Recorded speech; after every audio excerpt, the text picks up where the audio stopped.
कल्पना कीजिए, एक ऐसा राजा जिसकी केवल एक दृष्टि से एक भयंकर राक्षस भस्म हो गया। वही राजा अगले जन्म में अपने माता पिता का अपमान करने वाला नास्तिक बना और फिर उसी व्यक्ति की भक्ति के कारण स्वयं भगवान श्री कृष्ण यानी विष्णु वीट पर खड़े होकर भगवान विट्ठल के रूप में सदा के लिए पृथ्वी पर विराजमान हो गए। लेकिन आखिर ऐसा क्या हुआ, आइए जानते हैं भक्त पुंडलिक की अद्भुत कथा। लोक परंपरा के अनुसार भक्त पुंडलिक का पूर्व जन्म राजा मुचुकुंद था। राजा मुचुकुंद ने वर्षों तक देवताओं के लिए युद्ध किया। उनकी सेवा से प्रसन्न होकर देवताओं ने उन्हें वरदान दिया, अब तुम निश्चिंत होकर विश्राम करो। जो भी तुम्हारी नींद भंग करेगा वह तुम्हारी दिव्य दृष्टि से तुरंत भस्म हो जाएगा। युगों तक राजा मुचुकुंद एक गुफा में गहरी निद्रा में सोते रहे। उसी समय कालयवन नामक एक अत्यंत शक्तिशाली राक्षस भगवान श्री कृष्ण का पीछा कर रहा था। भगवान श्री कृष्ण उसे युद्ध में मारना नहीं चाहते थे। वे उसी गुफा तक ले गए जहां मुचुकुंद सो रहे थे। कालयवन ने अंधेरे में सोए हुए मुचुकुंद को श्री कृष्ण समझ लिया और उन्हें लात मारकर जगा दिया। जैसे ही मुचुकुंद की अपनी आंखें खोली, उनकी दिव्य दृष्टि से तेज से कालयवन वही भस्म हो गया। तभी भगवान श्री कृष्ण उनके सामने प्रकट हुए। राजा मुचुकुंद ने भगवान के चरणों में प्रणाम किया।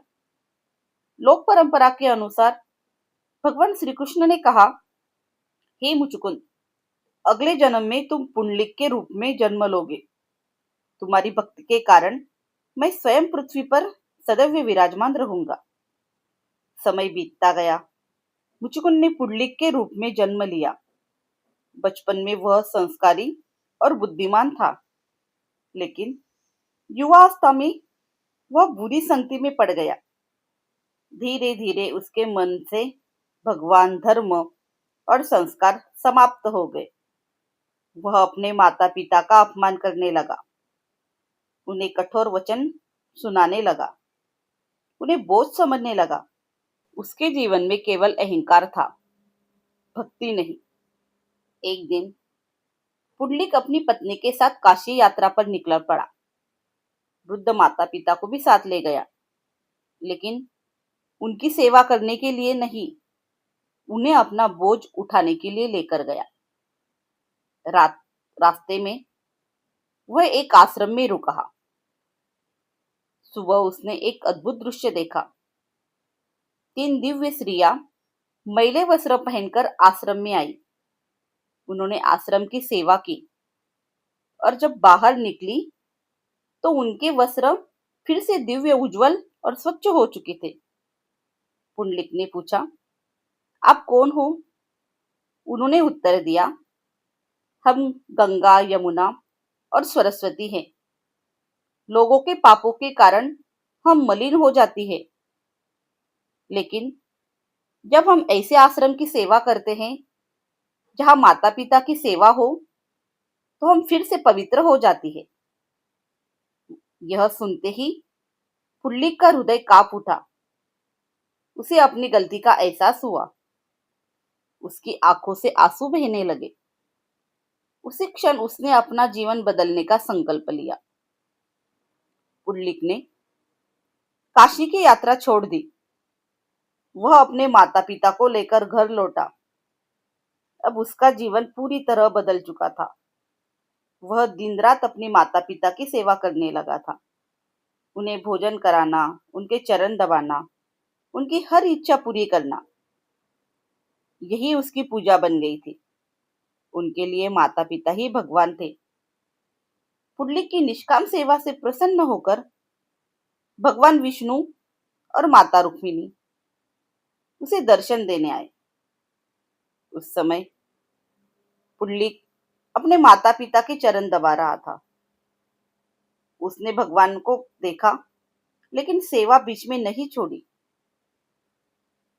उसने पास पड़ी एक ईंट भगवान की ओर सरका दी और विनम्रता से कहा, प्रभु, कृपया कुछ क्षण तक इस ईंट पर खड़े हो जाइए। मेरे लिए पहले माता पिता की सेवा है, उसे पूर्ण करने के बाद ही मैं आपके पास आऊंगा। भगवान श्री कृष्ण मुस्कुराते हुए उस ईंट पर खड़े हो गए। जब सेवा पूरी हुई तब पुंडलिक ने भगवान के चरणों में प्रणाम किया। तब भगवान बोले, पुंडलिक, आज तुमने संसार को सिखा दिया कि माता पिता की सेवा ही सबसे बड़ी भक्ति है। पुंडलिक ने केवल एक वरदान मांगा, हे प्रभु, आप इसी रूप में सदा के लिए विराजमान रहिए ताकि हर भक्त आपके दर्शन कर सके। तब भगवान ने कहा, तथास्तु। तभी से भगवान विठ्ठल पंढरपुर की पवित्र भूमि पर ईंट पर खड़े होकर अपने भक्तों को दर्शन दे रहे हैं। इसलिए आज भी लाखों वारकरी सबसे पहले कहते हैं, पुंडलीक वरदा हरि विठ्ठल, श्री ज्ञानदेव तुकाराम। धन्यवाद।